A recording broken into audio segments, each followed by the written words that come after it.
రోజు మన ఇంట్లో చేసిన వంటలు ఏంటో చూద్దామా. చుక్క నూనె లేకుండా చేసినటువంటి బగారా రైస్. మీలో ఎంతమందికి బగారా రైస్ ఇష్టం? మన తెలంగాణ వాళ్ళమైతే బగారా రైస్ అంటాం కదా. ఈ యొక్క బగారా రైస్లో చుక్క నూనె లేకుండానే చేసుకోవచ్చు, చాలా బాగుంటుంది. పోపేయాల్సిన అవసరం లేదనమాట. తర్వాత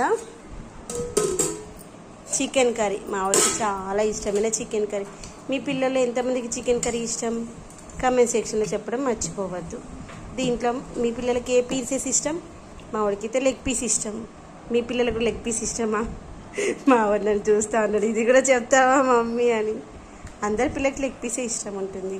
తర్వాత